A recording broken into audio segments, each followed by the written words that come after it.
Una vez más descubrimos en la palabra de Dios que Nazaret, el apellido de Jesús, el topónimo, el lugar de su residencia, el lugar de su origen, es siempre piedra de escándalo, motivo de confusión, de rechazo y de desprecio.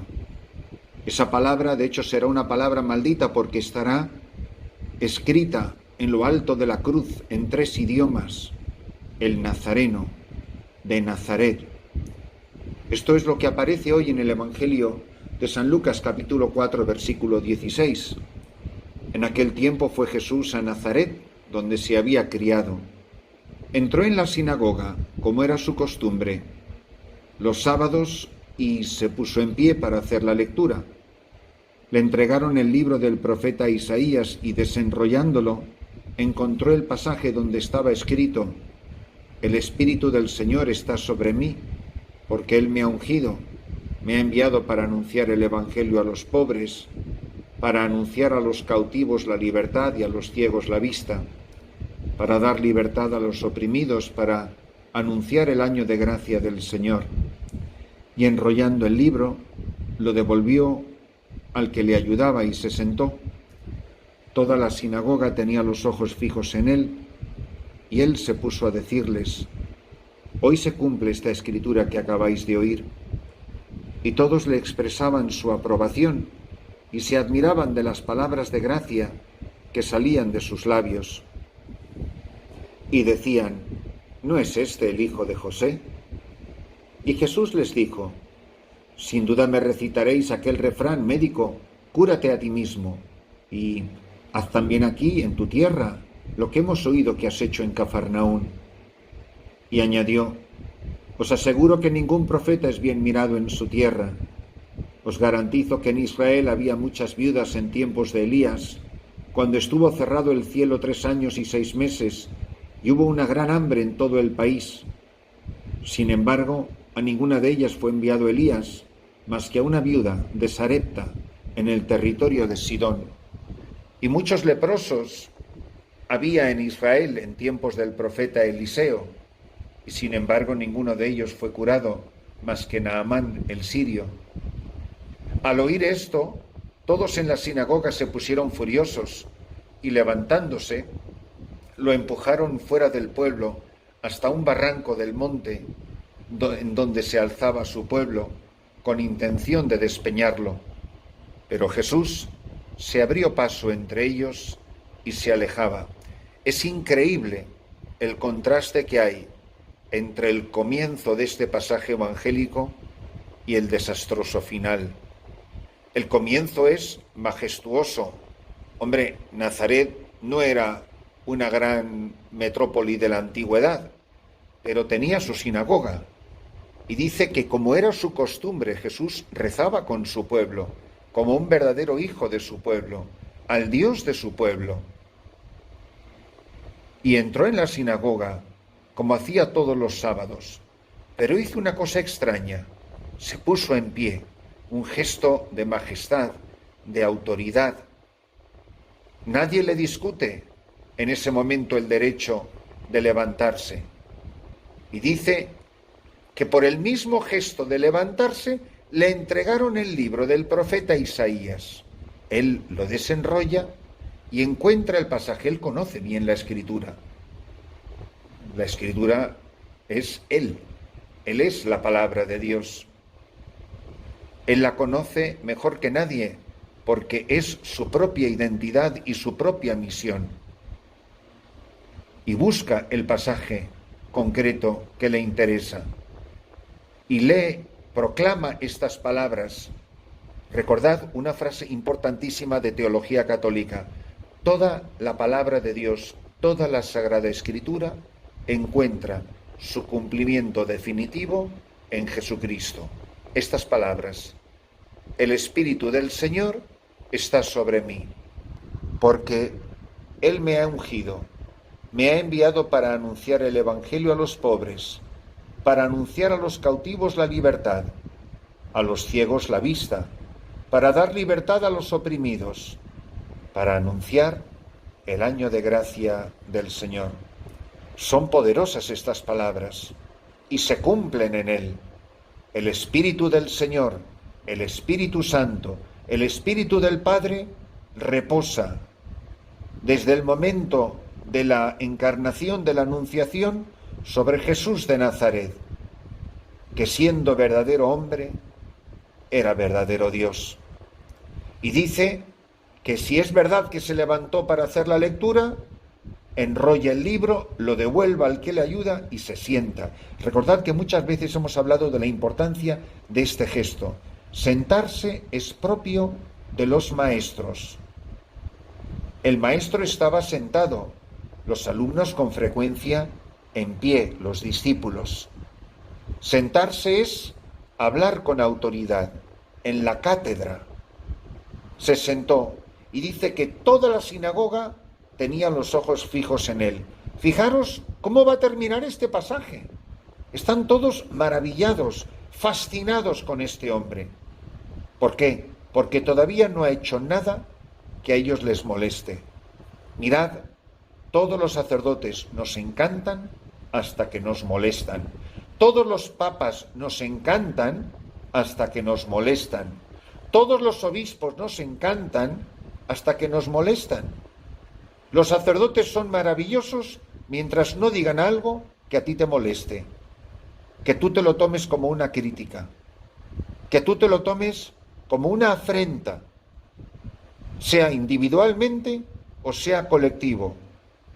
No nos gusta que insulten o que hablen mal o que critiquen a los de mi nacionalidad. No me gusta que cuestionen o critiquen a mi familia. No me gusta que critiquen y que me cuestionen a mí. Qué difícil es escuchar con reverencia a una persona que te está diciendo que estás haciendo mal, que no estás obrando bien. Esto me ha pasado a mí multitudes de ocasiones. Me pasó predicando ejercicios espirituales a una comunidad, a una provincia de superioras, no diré la congregación. No sé a qué estaban acostumbradas en unos ejercicios espirituales esas benditas mujeres, una comunidad, unos ejercicios que prediqué aquí en África. No sé a qué estarían acostumbradas, pero la cara de perplejidad que tenían esas superiores, eran superioras, no solamente eran hermanas, eran las superioras de toda la provincia, de todas las casas de esa provincia, incluida la hermana provincial. Me miraban con los ojos desorbitados, como diciendo, ¿pero de qué está hablando este hombre? ¿Cómo se atreve? Pues por hablarles de la pobreza, de la castidad, de la obediencia, de la oración, de la vida fraterna, de la relación con las personas divinas, y señalando los errores que solemos cometer, invitando a la conversión. Pero cuando Jesús empieza a decirles lo que ellos no quieren escuchar, fijaros, dice, primero, toda la sinagoga tenía los ojos fijos en él. Y les dice, hoy se cumple esta escritura que acabáis de oír. Tremendas palabras, porque está diciendo, yo soy esa persona de la que estaba hablando el profeta Isaías. Y dice específicamente, y todos le expresaban su aprobación y se admiraban de las palabras de gracia que salían de sus labios. Pero aquí viene el problema, comienzan a decir, ¿pero cómo va a ser este el Hijo de Dios? ¿Cómo va a ser el Mesías? ¿Cómo va a reposar sobre él el Espíritu del Señor? ¿Pero no es el hijo de José? ¿Cómo despreciamos a la gente humilde? ¿Cómo Dios va a elegir a los pequeños? ¿Cómo yo en mi arrogancia, en mi soberbia, en mi prepotencia religiosa, o en mi prepotencia aristocrática, o en mi prepotencia social, o de mis millones y de mis dineros, yo voy a escuchar a este muerto de hambre, que es el hijo de José? Pero de Nazaret puede salir algo bueno. Lo hemos escuchado muchísimas veces. De Nazaret puede venir algo bueno. ¿Cómo va a venir el Mesías de Nazaret? También dirán en otro lugar, igual de ofensivo, ¿no es este el hijo de María? Primero están llenos de admiración y de asombro y de sobrecogimiento. Y terminan empujándolo, echándole de la iglesia, que era la sinagoga de ese tiempo. Y lo quieren matar, despeñar, porque ha tenido la osadía de desafiarles, de cuestionarles.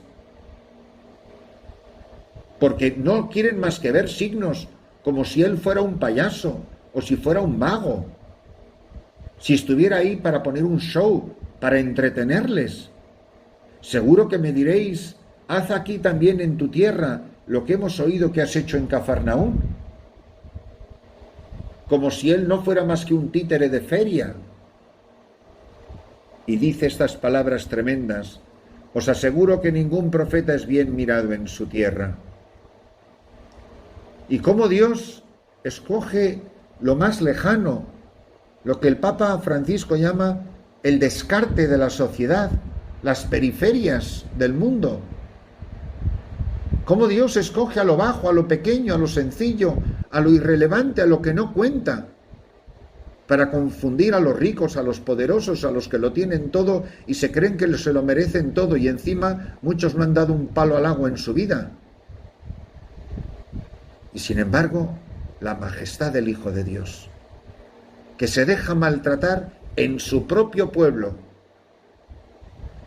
Al oír esto, todos en la sinagoga se pusieron furiosos y levantándose lo empujaron. Pero ¿cómo se atreven a sacar a Jesús, a echar a Cristo de la iglesia, a echar a Cristo del templo? Y lo empujaron fuera del pueblo hasta un barranco del monte en donde se alzaba su pueblo, con intención de despeñarlo. Y fijaros qué final tan majestuoso.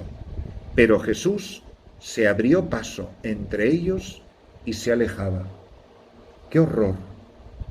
Que Jesús se haya alejado de ti, que se haya alejado de su propio pueblo, que se haya alejado de mí, porque yo no quise escuchar su palabra, porque yo soy tan terco, estoy tan convencido de que soy estupendo o estupenda, y a mí no me va a venir este cura en sus homilías a decirme que tengo que cambiar.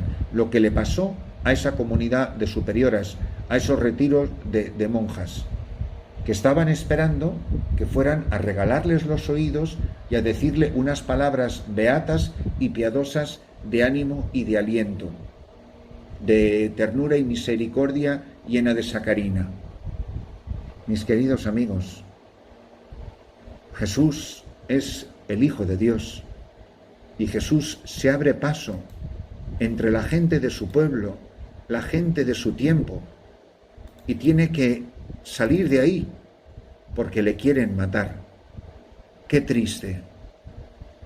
Fijaros cómo Nazaret será siempre en el Evangelio una piedra de escándalo, algo que nos cuestiona, porque es ahí donde ha vivido la vida escondida con José y María.